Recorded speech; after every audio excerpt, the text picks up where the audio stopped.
بسم اللہ الرحمن الرحیم۔ محترم سامعین، ناظرین و ویورز، السلام علیکم ورحمۃ اللہ وبرکاتہ۔ امید ہے کہ اللہ تعالیٰ کے فضل و کرم سے خیریت سے ہوں گے۔ اللہ تعالیٰ آپ کو، آپ کے خانہ کو ہمیشہ اپنی زمان میں رکھے، آمین۔ راہ ہدایت و نجات کے سلسلے کا ولاگ درس قرآن کا آغاز کرتے ہیں۔ مدرس ہوں گے جناب قاری حافظ مولانا محمد اقبال صاحب، خطیب جامعہ مسجد نگینہ محلہ انصاریہ شیخوپورہ۔ یہ راہ ہدایت و نجات کا یہ ولاگ جو روحانی اور قرآنی ہونے کے علاوہ سراسر باعث خیر، باعث برکت اور باعث ثواب ہے، تقریباً ہر صبح اور روزانہ اپنے یوٹیوب چینل بشیر رشیدی سے آپ کی خدمت میں پیش کرتا ہوں۔ لہٰذا اگر آپ نے ابھی تک اسے سبسکرائب نہیں کیا تو ضرور سبسکرائب کر کے، شیئر کر کے دوستوں سے، اور لائک کر کے بیل آئیکن کو ضرور پریس کر دیجیے گا، تاکہ آنے والے ایسے روحانی اور روحانی قرآنی نوٹیفیکیشنز آپ تک اور دوستوں تک باقاعدہ اور بر وقت پہنچتے رہیں۔ شروع کرتے ہیں درس قرآن۔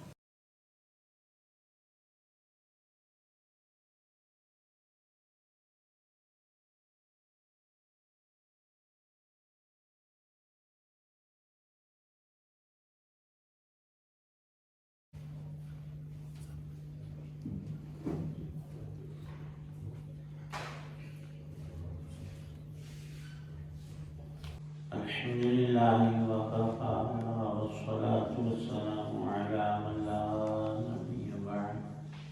ما بعد فأعوذ بالله من الشيطان الرجيم. بسم الله الرحمن الرحيم.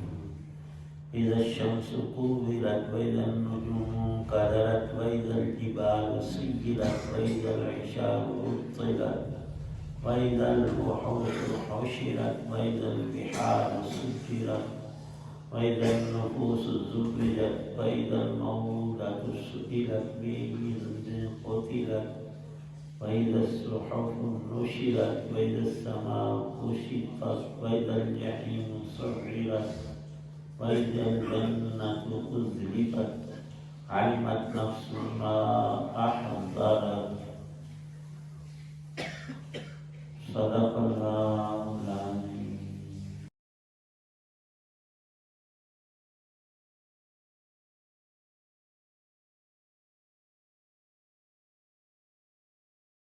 شروع اللہ کے نام سے جو سب پر مہربان ہے، بہت مہربان ہے۔ جب سورج بے نور ہو جائے گا، جب ستارے ٹوٹ ٹوٹ کر گریں گے، اور جب پہاڑوں کو چلایا جائے گا، اور جب 10 مہینے کی کلونیوں کو بھی بیکار چھوڑ دیا جائے گا، اور جب وحشی جانور اکٹھے کر دیے جائیں گے، اور جب سمندروں کو بھڑکایا جائے گا، اور جب لوگوں کے جوڑے جوڑے بنا دیے جائیں گے، اور جس بچی کو زندہ قبر میں گاڑ دیا گیا تھا اس سے پوچھا جائے گا کہ اسے کس جرم میں قتل کیا گیا، اور جب اعمال نامے کھول دیے جائیں گے، اور جب آسمان کا چھلکا اتار دیا جائے گا، اور جب دوزخ بھڑکائی جائے گی، اور جب جنت قریب کر دی جائے گی، تو اس وقت ہر شخص کو اپنا سارا کیا دھرا معلوم ہو جائے گا۔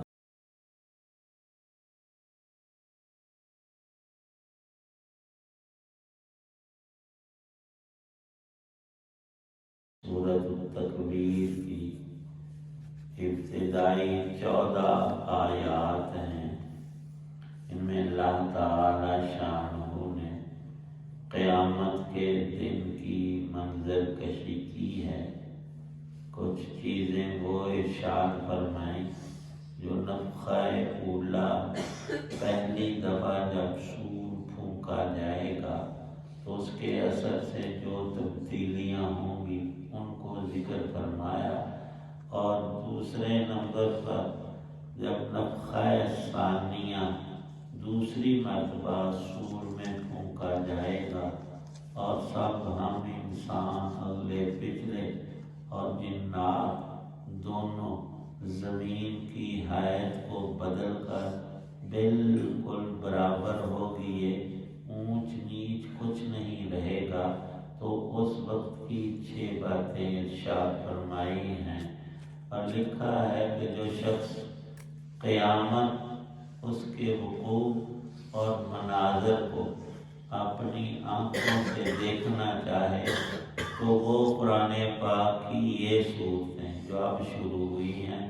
سورۃ التکویر اور اس کے بعد والی اور سورۃ الانشقاق، تکویر، انفطار، سورۃ انشقاق، یہ صورتیں وہ ہیں جن کو اگر غور سے پڑھا جائے تو قیامت کی جھلکیاں اور مناظر آنکھوں کے سامنے آ جاتے ہیں۔ اللہ تعالی شانہ نے ان آیات میں بتایا ہے نفخہ اولا، پہلی مرتبہ اسرافیل کو جب حکم دیں گے اللہ پاک سور کے اندر پھونک دیا جائے تو اس وقت قیامت برپا ہوگی۔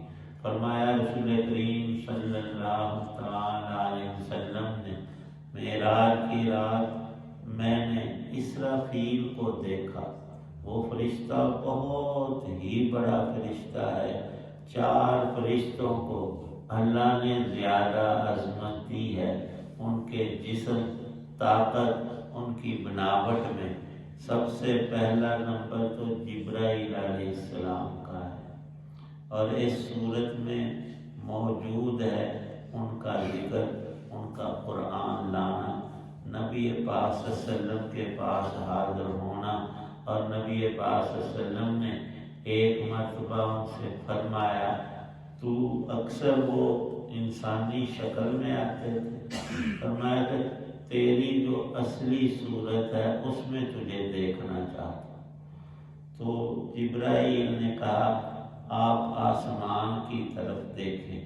آپ نے دیکھا کہ بہت بڑی، جتنا بڑا آسمان ہے اتنی بڑی کرسی ہے اور اس پر جبرائیل فرشتہ بیٹھا ہے، اور اس کے 600 پر ارشاد فرمائے۔ اس کو اللہ نے بڑی قوتیں، طاقتیں بخشی ہیں، اور ایک فرشتہ اسرافیل علیہ السلام ہیں، ان کو اللہ نے یہ ڈیوٹی دی ہے کہ جب قیامت برپا کرنی ہوگی تو ان کے ہاتھ میں ایک سینگ نما چیز ہے جس میں پھونک مارنے کا حکم ہوگا۔ فرمایا نبی پاک صلی اللہ علیہ وسلم نے میں نے اسرافیل کو دیکھا، وہ بالکل چکنا کھڑا ہے، کان اس نے کھڑے کیے ہوئے، یوں لگ رہا ہے کہ کب اللہ پاک مجھے حکم دے، بالکل الرٹ ہے اور میں اس میں پھونک مار دوں۔ اللہ پاک فرماتے ہیں وہ وقت قریب سے قریب تر آ رہا ہے اور آ جائے گا، تو یوں ہوگا جب وہ فرشتہ اللہ کے حکم سے اسرافیل علیہ السلام سور میں پھونک مار دیں گے تو سورج بے نور ہو جائے، اس کی روشنی بجھ جائے گی، جیسے ہم لائٹ کو آف کر دیتے ہیں اللہ پاک اس کی کرنوں کو لپیٹ کر رکھ دیں گے اور نظام شمسی ختم ہو جائے گا۔ ستارے جو ہیں جو اپنی روشنی رکھتے ہیں ان وہ بھی گدلے ہو جائیں گے، ان سے بھی روشنی اخذ نہیں ہوگی۔ اذا الجبال سیرت، پہاڑ جو ہیں بہت عظیم الجثہ اور بڑے سخت، لیکن اس وقت میں ان کی حیثیت یہ ہوگی جیسے گرد و غبار، کوئی ان کا وزن نہیں، کوئی ان کی بڑائی جسام، سب ختم۔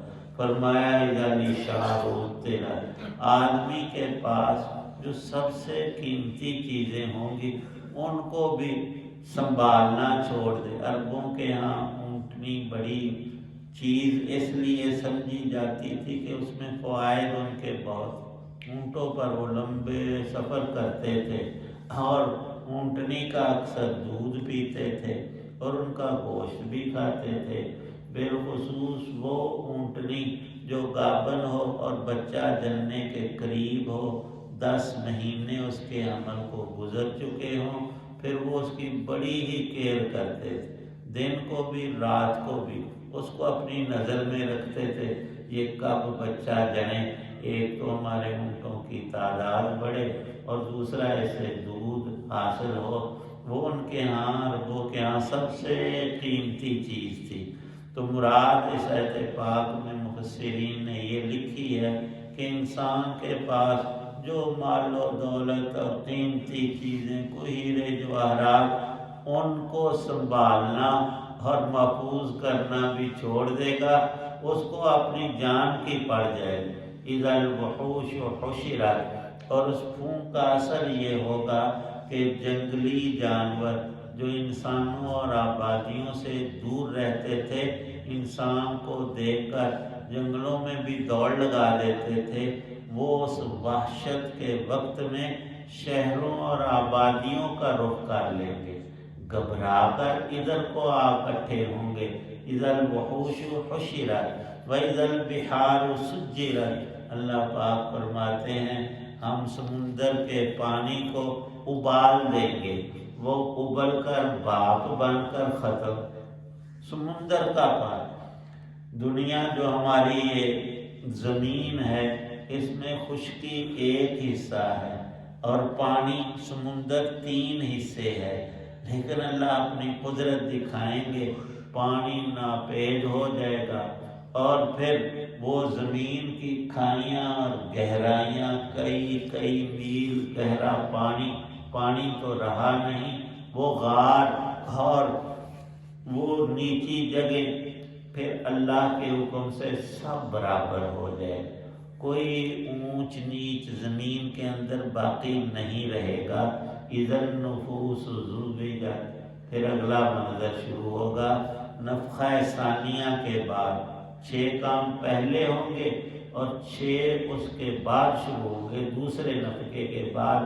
فرمایا کہ سب لوگوں کے جوڑے بنا دیے گئے، اور جوڑوں کا ایک مطلب یہ بھی لکھا ہے جو شخص جیسا تھا اس گروہ میں داخل کر دیا۔ ایک تو بڑے 2 گروہ ہوں گے، ایمان والوں کا اور کافروں کو جھڑک کر فرشتے سب میں علیحدہ کر کے کھڑا کر دیں گے۔ وَامْتَازُوا الْيَوْمَ أَيُّهَا الْمُجْرِمُونَ، اے رب کے مجرموں آج الگ کھڑے ہو جاؤ۔ پھر ان کافروں اور مومنوں کے ان بڑے 2 گروہوں میں آگے جو اقسام ہوں گی، مسلمان جو تھے ان میں نمازی بھی تھے اور بے نماز، نمازیوں کا گروہ الگ ہوگا، بے نمازوں کا الگ ہوگا۔ اس طرح سارے لوگ چھانٹی کر کے ذبے جاتے، ان کی کیٹاگریز الگ الگ کر دی جائیں گی۔ اذا الموءودہ، تو اس وقت اللہ پاک خود پوچھیں گے زندہ درگور کی ہوئی لڑکی سے کہ تیرا کیا جرم تھا۔ یہ اس ظالم باپ کی ڈانٹ کے لیے اللہ پاک اس کو خطاب نہیں کریں گے۔ عربوں کی ایک بدترین رسم یہ تھی کہ وہ بیٹی پیدا ہو جاتی تو اس کو نحوست خیال کرتے کہ کل کلاں کوئی ہمارا داماد بنے گا، لیکن یہ عقل نہیں ہے کہ تو بھی کسی کا داماد ہے، یہ بچی کیسے پیدا ہو، اور بغیر کسی جرم کے اور اپنی بیٹی کو اور معصوم ہونے کے باوصف وہ قبر کھود کر گڑھا، اس میں زندہ لڑکی کو، مردہ کو نہیں، زندہ کو ڈال کر اوپر سے مٹی ڈال دیتے تھے۔ یہ ان کی نخوت تھی، تکبر اور غرور کی بنا پر۔ ارشاد فرمایا کہ میں پوچھوں گا اس لڑکی سے تیرا جرم کیا تھا۔ اصل میں تحدید ہے اس ظالم باپ کی کہ تو بتا اس نے کیا جرم کیا تھا۔ بِأَيِّ ذَنبٍ قُتِلَ اِذَا الصُّحُفُ نُشِرَتْ، فرمایا اس وقت اعمال نامے اڑا دیے جائیں گے عرش کے نیچے سے، ہر انسان کے پاس اس کا زندگی بھر کا کیا دھرا لکھا ہوا، اور لکھنے والے 2 آج بھی ہر انسان کے ساتھ موجود ہوتے ہیں 24 گھنٹے، کرامن کاتبین یعلمون ما تفعلون، وہ کمی بیشی کے بغیر لکھتے ہیں۔ تو یہ صحیفے اللہ کے ہاں محفوظ ہیں، قیامت میں اڑائے جائیں گے، خود اڑ کر آ جائیں گے ہر ایک کے ہاتھ میں۔ جو جنت والے ہیں ان کو دائیں ہاتھ میں سامنے سے، اور دوزخیوں کو، مجرم ہیں وہ، پیچھے سے پشت کی جانب سے بائیں ہاتھ میں اعمال نامہ تھما دیا جائے گا۔ اللہ پاک فرما رہے ہیں اِذَا الصُّحُفُ نُشِرَتْ وَإِذَا السَّمَاءُ كُشِطَتْ، آسمان کی حیت بھی بدل جائے گی۔ جحیم سعرت، جو دوزخ ہے اس کو اللہ کے حکم سے فرشتے کھینچ کر میدان حشر کے قریب لائیں گے۔ فرمایا نبی پاک صلی اللہ علیہ وسلم نے، جیسے تم گھوڑے کو لگام سے قابو کرتے ہو، دوزخ کی 70,000 لگامیں ہوں گی، ہر لگام کو 70,000 فرشتوں نے کھینچا اور تھاما ہوگا، پھر بھی وہ ان سے چھوٹ کر جاتی ہوگی۔ اللہ پاک فرماتے ہیں اِذَا الْجَنَّةُ أُزْلِفَتْ، جنت بھی قریب کر دی جائے گی تاکہ اہل ایمان آسانی سے اس میں داخل ہو جائیں۔ اور عَلِمَتْ نَفْسٌ مَّا أَحْضَرَتْ، آخری 14ویں آیت میں اللہ نے خلاصہ ارشاد فرما دیا، اے لوگو تمہاری جان نے دنیا میں تم نے جو کچھ کیا اس کو وہاں اپنے ہر عمل کو حاضر اور اس کی جزا سزا کو بالکل تیار دیکھ لو گے۔ آج مانو نہ مانو، کل آنکھوں کے سامنے یہ سب چیزیں آ کر رہیں گی۔ اللہ پاک یقین کامل اعمال صالح کی توفیق۔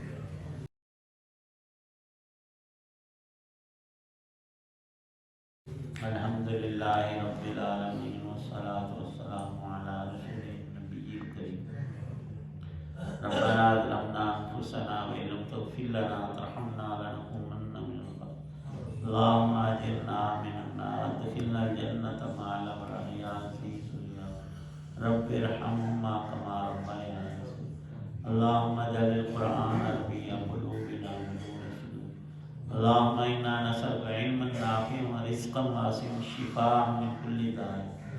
صلی اللہ تعالی علی خیر خلقہ محمد وعلی آلہ وصحبہ واہل بیتہ اجمعین، آمین برحمتک۔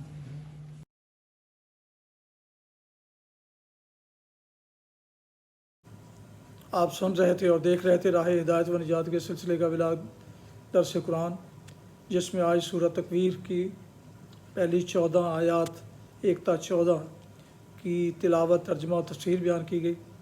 مدرس تھے جناب مولانا محمد اقبال صاحب، اور اسے میں نے اپنے یوٹیوب چینل بشیر رشیدی سے آپ کی خدمت میں پیش کیا۔ ایک دفعہ پھر گزارش ہے کہ اگر آپ نے ابھی تک اسے سبسکرائب نہیں کیا تو ضرور سبسکرائب کیجیے گا اور دوستوں سے شیئر بھی کیجیے گا۔ شکریہ۔ اللہ تعالیٰ آپ کو آپ کے اہل وغیرہ کو، اہل خانہ کو ہمیشہ اپنی حفظ و امان میں رکھے، آمین۔ اپنا بہت خیال رکھیے گا، اپنی دعاؤں میں پاک وطن، والدین، آبا و اجداد، اقارب، دوستوں کے علاوہ اس ناچیز کو بھی شامل فرمائیں تو انتہائی شکر گزار ہوں گا۔ آج کا ولاگ اس دعا کے ساتھ ختم کرتا ہوں کہ آپ اور آپ کے اہل خانہ جہاں بھی رہیں خوش رہیں، آباد رہیں، شاد باد رہیں، آمین۔ السلام علیکم ورحمۃ اللہ وبرکاتہ۔